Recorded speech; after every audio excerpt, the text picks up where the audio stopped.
जय शिवराय. शिवमावळा प्रतिष्ठान आयोजित शिवजन्मोत्सव किसननगर नंबर 3 ठाणे. सर्व शिवभक्तांचे सहर्ष स्वागत करीत आहोत.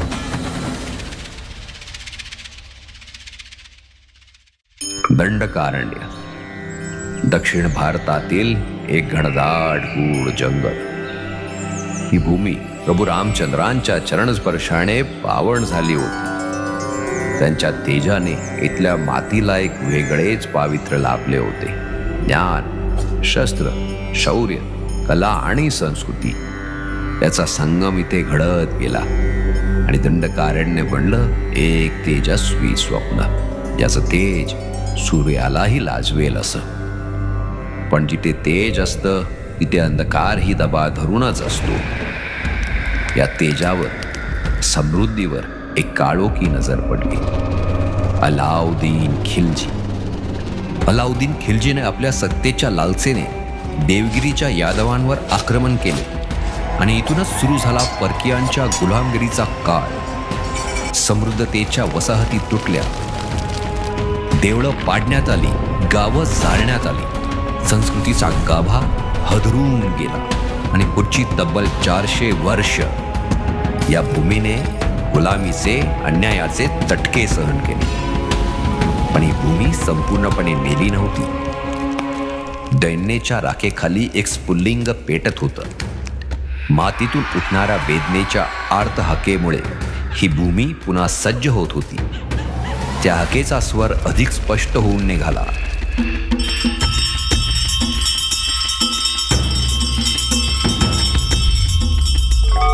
हे चंड मुंड भंडासुर खंडिनी, उदंड दंड महिषासुर मर्दिनी दुर्गे, महाराष्ट्र धर्मरक्षिके जगदंबे, मला एक उत्तर दे. जो परकीयांच्या जाताला संपवेल आणि हिंदवी स्वराज्याचं स्वप्न साकारेल. आणि मग फाल्गुन शुद्ध तृतीय शके 1551 या दिवशी शिवनेरीच्या किल्ल्यावर जिजाऊंच्या पोटी एक तेजस्वी पुत्र जन्माला आला. गणदेवतेच्या कृपेने त्याचं नाव ठेवण्यात आलं शिवाजी.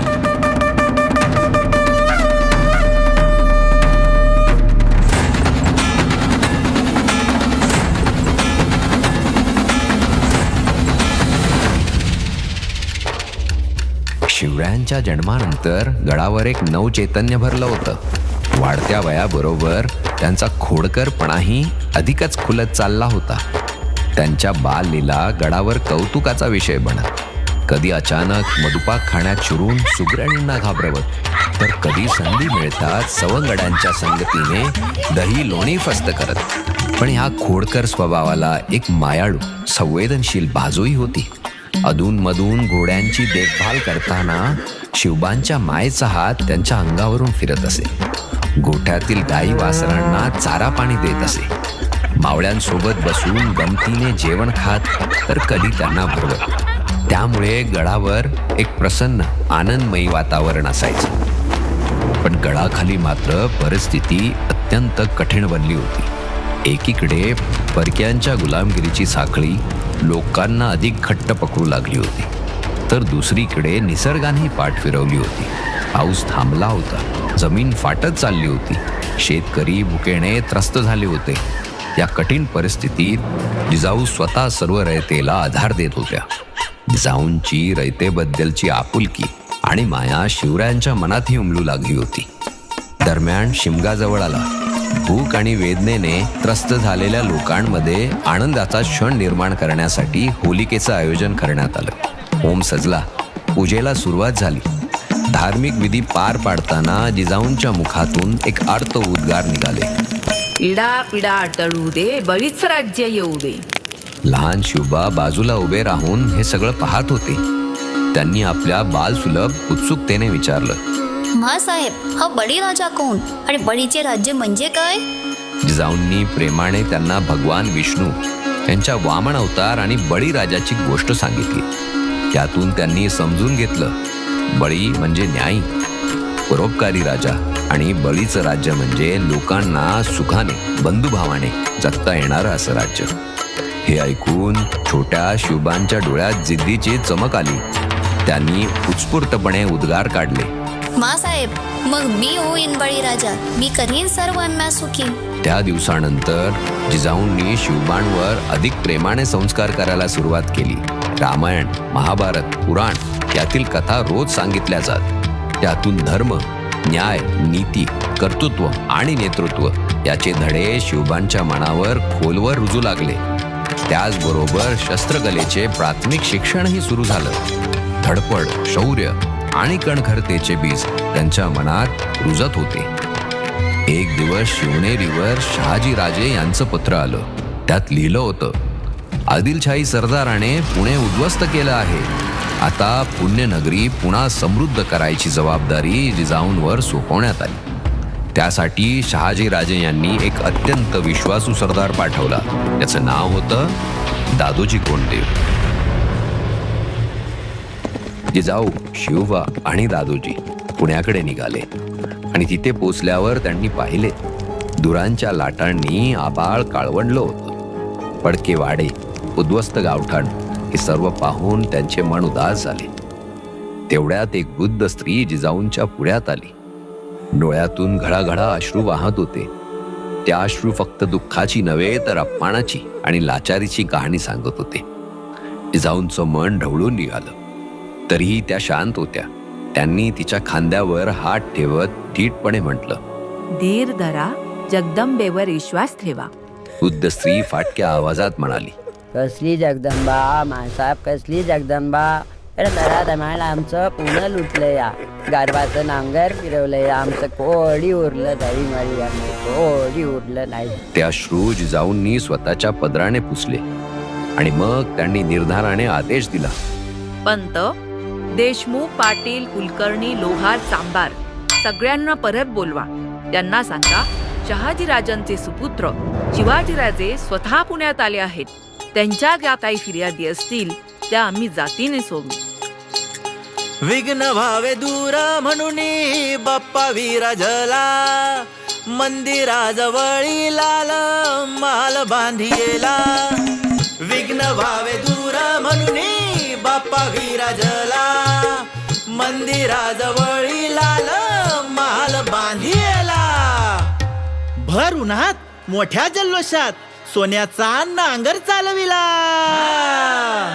सोन्याचा नांगर चालविला. सोन्याचा नांगर चालविला. रयतेच्या हाकेला देव धावणी आला. रयतेच्या हाकेला देव धावणी आला. लोक परत येऊ लागली. संसार थाटू लागली. कुंभाराचे चाक फिराले आणि लोहाराची भट्टी पेटली. वासुदेव आनंदाने गाऊ लागला. वासुदेव आनंदाने गाऊ लागला. वासुदेव आला हो वासुदेव आला. वासुदेव आला हो वासुदेव आला. रयतेच्या हाकेला देव धावून आला. वासुदेव आला हो वासुदेव आला. पुण्यनगरी सजली. पुण्यनगरी सजली. आहा, पुण्यनगरी सजली. पुण्यनगरी सजली. पुण्यनगरी सजली. पुण्यनगरी सजली. पुण्यनगरी सजली. पुण्यनगरी सजली. बोला पुंडली कवर दे हरी विठ्ठल. श्री ज्ञानदेव तुकाराम. बोला पंढरीनाथ महाराज की जय.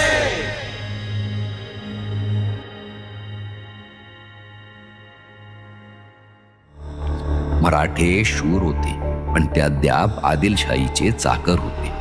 पतनासाठी ते एकमेकांच्या नडीचा घोट घ्यायलाही मागे पुढे पाहत असत. दऱ्याखोऱ्यात देशमुखांमध्ये पिढ्यानपिढ्या चालत आलेल्या वैराला थोडीतरी पूर्णविराम द्यायला हवा. शिवरायांनी हेच ठरवलं. स्वराज्यासाठी ही सर्व भांडणं थांबवायची. ते स्वतः खेड्यापाड्यात जाऊ लागले. गावातील देशमुखांची मनं जिंकू लागले. जिजाऊंनी शिवरायांच्या नावाने एक नवीन राजमुद्रा तयार करून घेतली. ती अष्टकोनी होती आणि तिच्यावर कोरलेले शब्द जणू स्वराज्याच्या भवितव्याचं भाकीत होतं. प्रतिपच्चंद्रलेखेवर वर्धिष्णु विश्ववंदिता आसासुनो शिवसैषा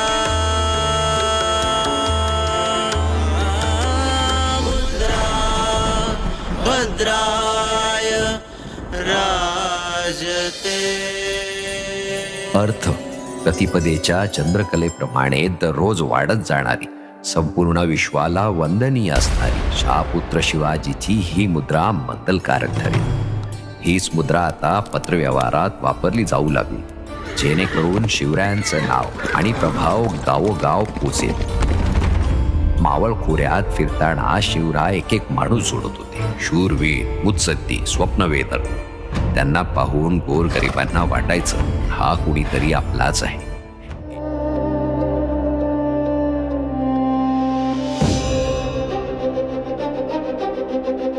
हे हिंदवी स्वराज्य व्हावं ही श्रींची इच्छा. हे बोल मावळ प्रदेशात कानाकोपऱ्यात घुमू लागले. हर हर महादेव च्या गर्जना ऐकून माणसं शिवबांच्या अवतीभोवती गोळा होऊ लागली. तानाजी मालुसरे,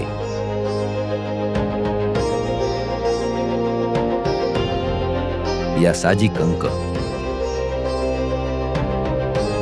बाजी पासलकर, एक एक अनमोल रत्न शिवरायांच्या स्वराज्य स्थापनेच्या धडपडीत सहभागी होऊ लागले.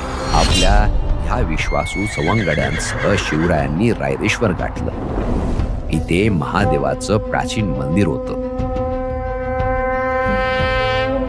पवित्र शिवलिंगासमोर हातात बेलपत्र घेत शिवराय बोलू लागले. जय शिवशंकर, जय शंभो, त्रिशूळधारी रुद्रावतारी भोलेनाथा, तुझ्या चरणाशी आज मी हे पवित्र संकल्प करतो. स्वराज्य स्थापनेचं, स्वाभिमानाचं, धर्मरक्षणाचं. त्यांनी बेलपत्र शिवलिंगावर अर्पण केलं आणि त्या बेलपत्रासोबत आपलं तण, मन आणि धन स्वराज्यास अर्पण केलं. एक दिवस एका गावातून जाताना शिवरायांचं लक्ष समोरच्या गडावर गेलं. तिथे आदिलशाहीचा झेंडा फडकवत होता. पंत, इथे आदिलशाहीचा झेंडा कसा काय फडकतोय? गड आदिलशाहीचा राजे. जागीर आमची, मग गड त्यांचा कसा? राजे, आपण फक्त जागीरदार, मालक सुलतानच. शिवरायांच्या मनात वादळ उठलं. हे सुलतान आपल्या भूमीचे मालक बनलेत. आपल्या माणसांच्या मनात भय आणि गुलामी भरली आहे. हे थांबायलाच हवं. हीच वेळ आहे बंडाची. उगवता सूर्य जेव्हा क्षितिजाला स्पर्शतो तेव्हा काळाचं चक्र नव्याने फिरू लागतं. स्वप्न जागे होतात आणि मनात पेटते जिद्दीची मशाल. एक आवाज उठतो, हवा आहे गड, पण असा की जिंकल्यावर सगळं जग थक्क होईल. हीच वेळ आहे स्वराज्य स्थापनेची. शिवरायांच्या नजरेला शोध होता अशा एका दुर्गाचा, जो फोडणं म्हणजे जणू साऱ्या सत्ता दिशांना हादरवणं.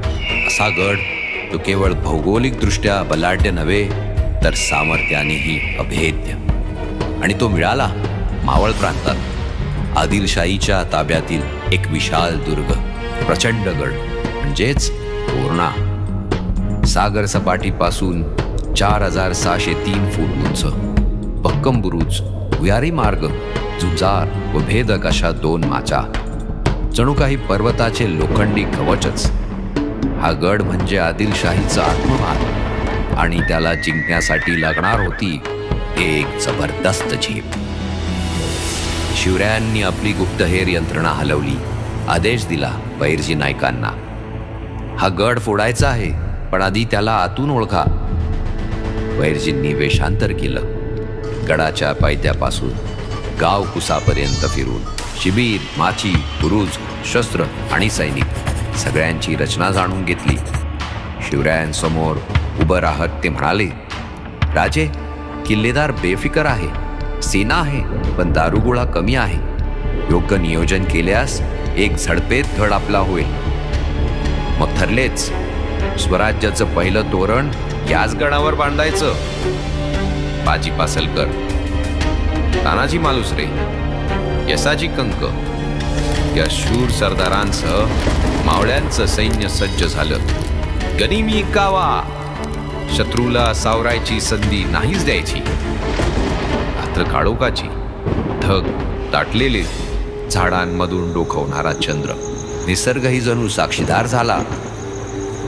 शिवरायांच्या नेतृत्वाखाली मावळ सैन्य तपक्या पावलांनी चालू लागलं. जय भवानी, जय शिवाजी मनातल्या मनात नाद करत. एका बाजूने यसाजी कंक आपल्या निवडक मावळ्यांसह शिड्या लावून गडाच्या गुरुजावर चढू लागले.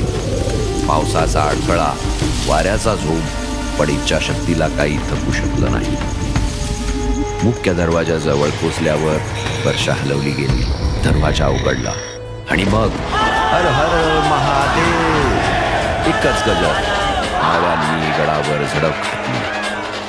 किल्लेदार झोपेतून उठतो, तलवार उचलतो. शिवराय आणि त्याच्यात थरारक लढाई होते. तलवारी भेटतात, ठिणग्या उडतात. आदिलशाही सैन्याची तारांबळ उडाली. काही मागे हटले, काही जीव वाचवून पळाले. किल्लेदार देखील गड सोडून पळून गेला. एकच जयघोष, जय भवानी, जय शिवाजी, जय भवानी, जय शिवाजी. आदिलशाहीचा झेंडा खाली उतरला जातो आणि उगवत्या सूर्याच्या पहिल्या किरणात भगवा झेंडा डौलाने फडकतो. संपूर्ण तोरणा गड स्वराज्याच्या तेजात न्हाऊन निघतो. शिवरायांनी त्या दिवशी दरवाजावर स्वराज्याचं पहिलं तोरण बांधलं आणि तिथून सुरू झाली ती इतिहास घडवणारी, स्वप्न सत्यात उतरवणारी स्वराज्याची वाटचाल. ही होती सुरुवात, कारण अजून संपूर्ण हिंदवी स्वराज्याचं स्वप्न उभं करायचं होतं.